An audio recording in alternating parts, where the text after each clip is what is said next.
नमस्कार दोस्तों, मैं वेद और आपके वेद यूपीपीएससी चैनल में आपका स्वागत करता हूं। दोस्तों ये वीडियो जो धार्मिक सामाजिक सुधार आंदोलन से आज मैंने बनाई है, इसका ये पार्ट 2 है और इसका पार्ट फर्स्ट अगर आपको देखना है तो मेरे डिस्क्रिप्शन बॉक्स पे जाइए और वहाँ पर इसकी लिंक दी गई हुई है।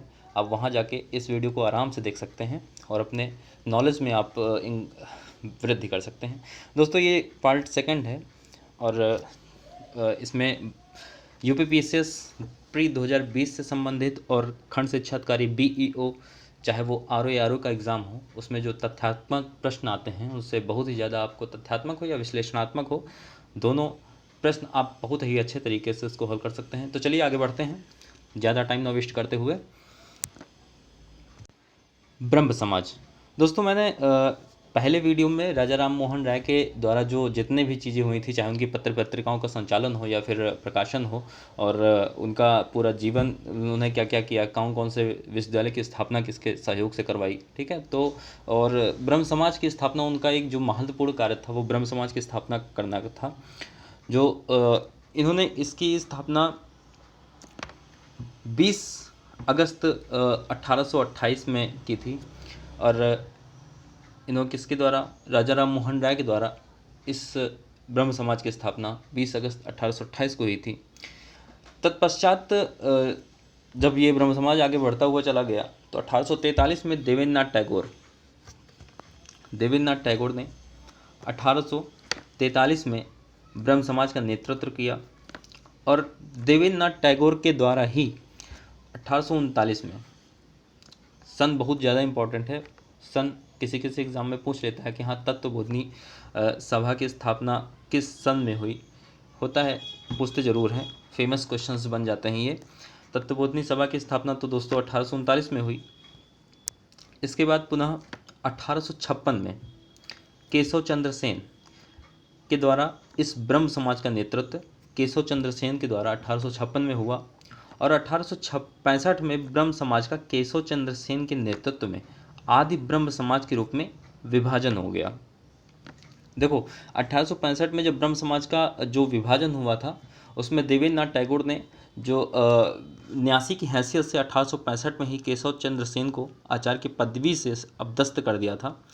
तो एक नवीन ब्रह्म समाज का गठन इन्होंने आचार्य केशव चंद्र सेन ने कर लिया, जो आदि ब्रह्म समाज के रूप से जाना गया।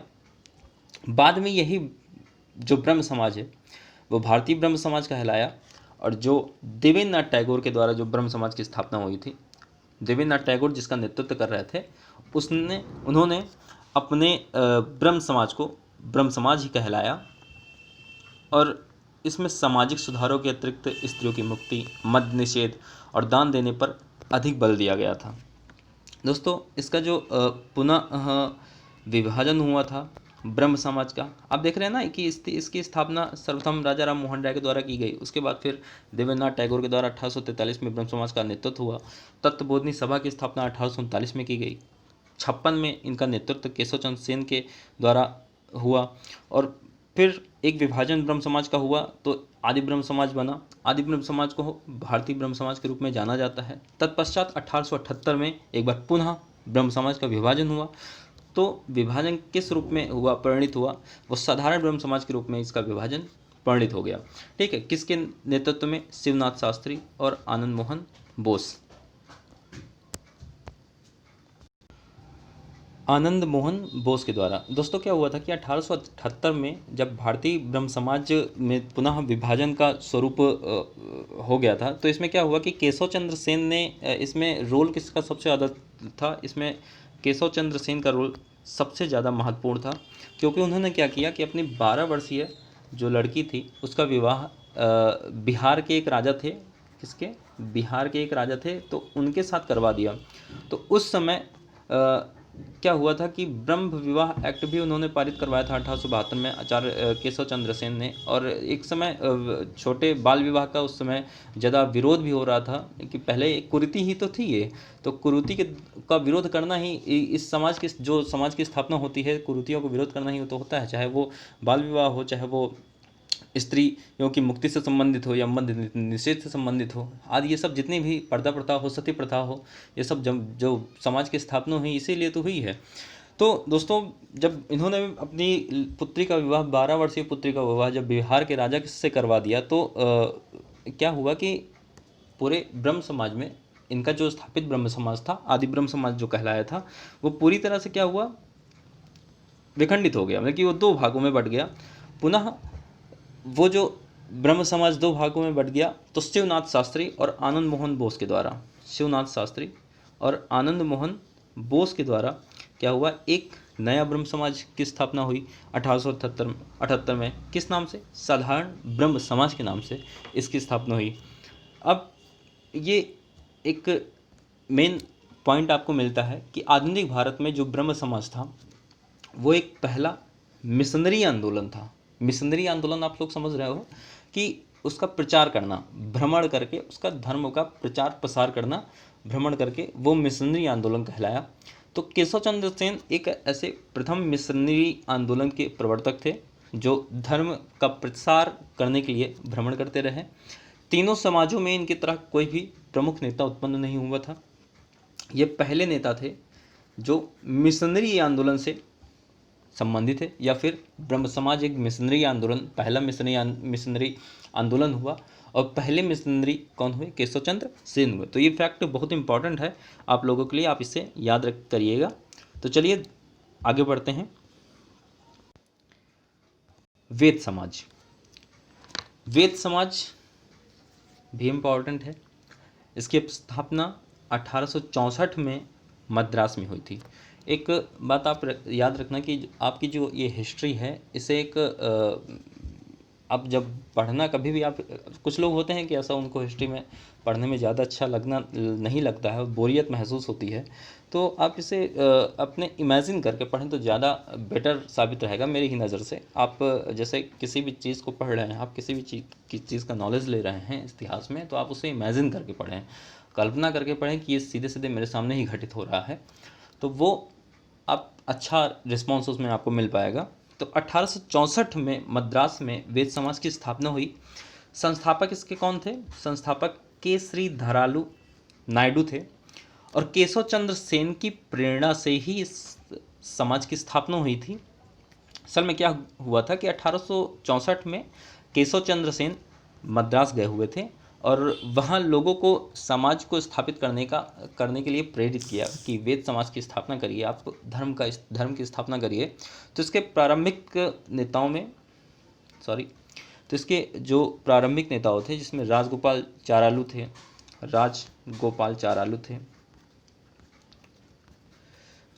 चारालू, पी सुब्रियल चेट्टी, विश्वनाथ मुदलियार आदि प्रमुख नेता थे। तो इसमें जो सबसे वास्तविक जो संस्थापक थे वेद समाज के, आपको केवल ये याद रखना है कि वास्तविक संस्थापक केसरी धरलू नायडू थे, जो 1864 में मद्रास में इन्होंने इस समाज की स्थापना की थी। ठीक है, और इसका एक फैक्ट ये भी आपको याद रखना है कि वेद समाज की स्थापना किसकी प्रेरणा से हुआ था? तो केशव चंद्र सेन की प्रेरणा से हुआ था। और इसे दक्षिण भारत का ब्रह्म समाज भी कहा जाता है। कैसे कहा जाता है? क्योंकि केसरी धरालू नायडू जी पहले कलकत्ता गए 1861 में, और वहाँ से जब लौट के आए तो कलकत्ता में उन्होंने ब्रह्म समाज, मैंने बताया था कि राजा राम मोहन राय का जो धर्म का प्रचार प्रसार है वो बंगाल से ही प्रारंभ हुआ था। तो बंगाल यानी कलकत्ता ही राजधानी थी उस समय। तो वहाँ आप देखते हैं कि ब्रह्म समाज जो हमारा था, वहाँ पे उसका सबसे ज़्यादा वर्चस्व था, बोलबाला था। वो कलकत्ता गए, वहाँ से पुनः वापस लौट के आए, तो वेद समाज को दक्षिण भारत का ब्रह्म समाज उन्होंने बताया। तो चलिए आगे बढ़ते हैं।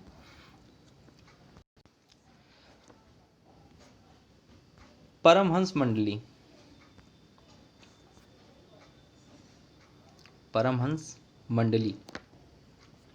इसके बारे में पढ़ते हैं। ये महाराष्ट्र में इसकी स्थापना हुई थी, परमहंस मंडली की। महाराष्ट्र यानी बम्बई।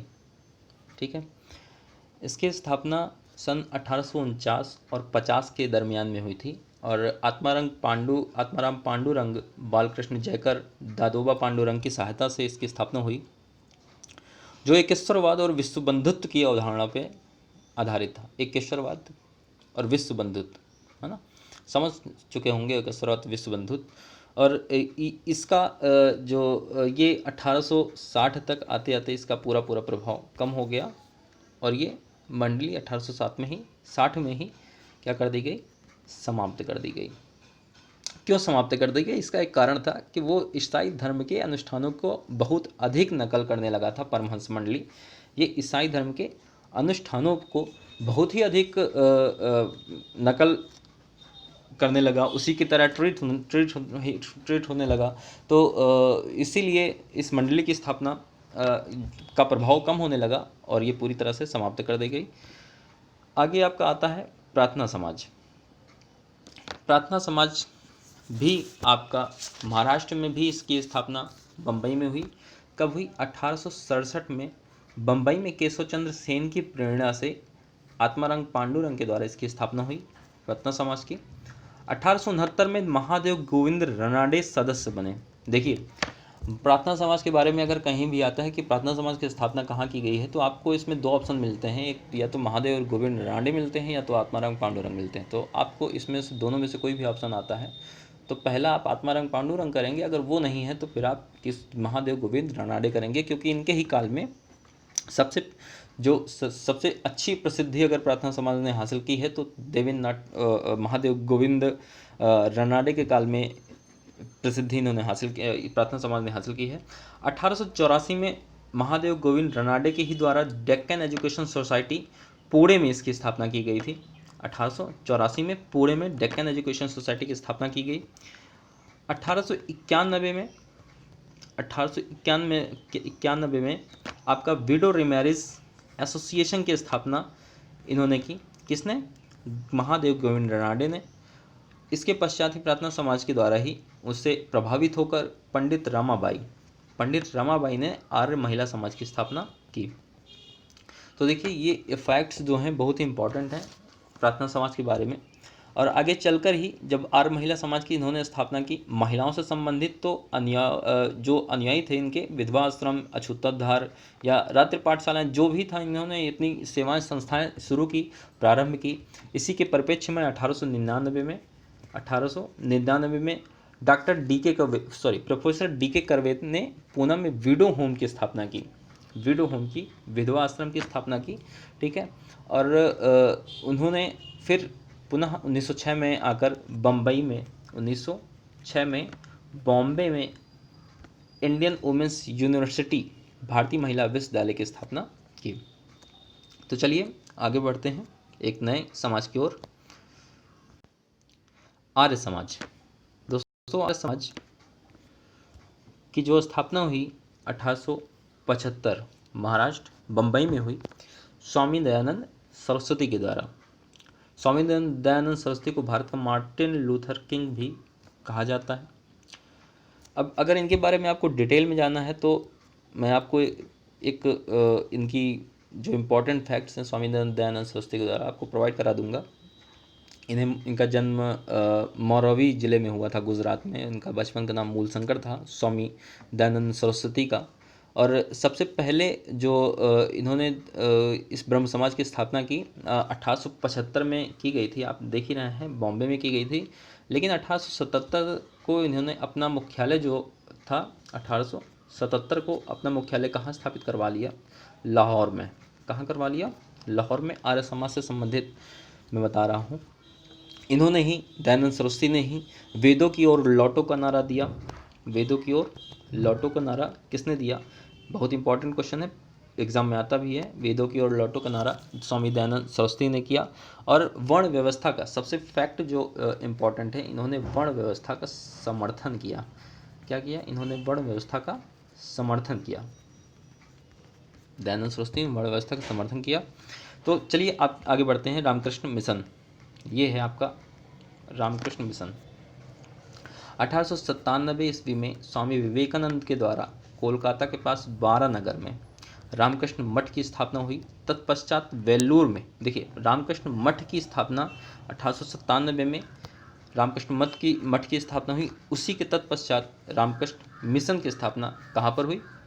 वेल्लूर में। अगर क्वेश्चन घुमा के भी पूछता है कि रामकृष्ण मिशन की स्थापना कहाँ पर हुई, तो आप क्या बोलोगे कि वेल्लूर में हुई। आपका आंसर क्या रहेगा? वेल्लूर में हुई। स्वामी विवेकानंद के द्वारा 1897 में इसकी स्थापना की गई। और क्वेश्चन आता भी बहुत है, आपको ये क्वेश्चन मिलेगा भी बहुत। चलिए आगे बढ़ते हैं। ये आपका रहा महत्वपूर्ण तथ्य, सबसे ज़्यादा इम्पोर्टेंट अगर देखा जाए तो इम्पोर्टेंट फैक्ट्स। केशव चंद्र सेन के बारे में पढ़ते हैं। देखिए केशव चंद्र सेन की उपस्थिति कहाँ कहाँ थी। ब्रह्म समाज में इनकी उपस्थिति थी 1856 के आसपास। ये ब्रह्म समाज में आचार्य बनाए गए थे। प्रार्थना समाज के प्रेरणा के स्रोत भी ये रहे। वेद समाज की स्थापना के प्रेरणा स्रोत भी रहे। और सरकार के सहयोग से 1872 में ब्रह्म विवाह एक्ट को पारित करवाया। तो जो ब्रह्म विवाह एक्ट को पारित करवाने के बाद जो कानूनी मान्यता प्राप्त हो गई, जो ब्रह्म पद्धति से विवाह होते थे, हिंदू धर्म में जो ब्रह्म पद्धति से विवाह होते थे उनको कानूनी एक मान्यता प्राप्त हो गई। और केशव चंद्र सेन के समय में ही ब्रह्म समाज में 2 बार विभाजन भी हुआ। एक बार आदि ब्रह्म समाज के रूप में, जो बाद में भारतीय ब्रह्म समाज कहलाया गया। उसके तत्पश्चात 1878 में साधारण ब्रह्म समाज के रूप में इसका विघटन हुआ। दोस्तों महाराष्ट्र की बात करते हैं। महाराष्ट्र में जो धार्मिक सामाजिक सुधार आंदोलन है उसकी शुरुआत श्री गोपाल हरि देशमुख के द्वारा की गई। सबसे ज़्यादा गोपाल हरि देशमुख के द्वारा की गई। और आंदोलन के अग्रदूत भी कई लोग थे। आंदोलन के अग्रदूत भी कई लोग थे, जिनमें से जगन्नाथ सेठ, बाल शास्त्री, विष्णु शास्त्री आदि थे। और यहाँ पर गोपाल हरि देशमुख को लोक हितवादी के नाम से भी जाना जाता है। इनकी जो प्रमुख पत्रिकाएं हुई वो 1848 में, प्रमुख पत्रिकाओं के बारे में जानते हैं 1848 में प्रभाकर, ठीक है, प्रभाकर नाम से एक साप्ताहिक पत्र निकाला, जिनमें सामयिक सामाजिक राजनीतिक समस्याओं पर उन्होंने कई सारे लेख लिखे। और उन लेखों का ही एक संकलन सतपत्रे नामक पत्रिका में प्रकाशित हुआ। जो इन लेखों का ही नाम पड़ा सतपत्रे।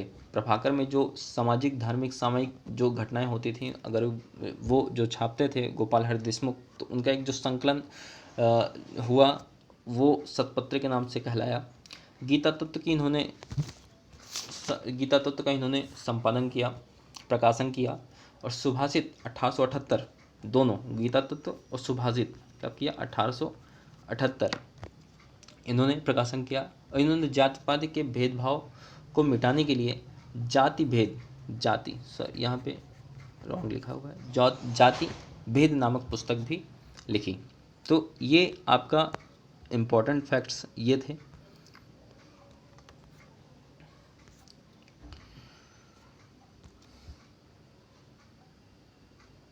दोस्तों अगर आप यही पढ़ लेंगे, इतना ही आप अच्छे से एक बार तैयार कर लेंगे तो बहुत ही आपका सहयोग आपको मिलेगा इस वीडियो से। तो चलिए धन्यवाद। आगे के लिए आपके लिए बस इतना ही, अच्छे से पढ़ाई करते रहिए और आगे बढ़िए।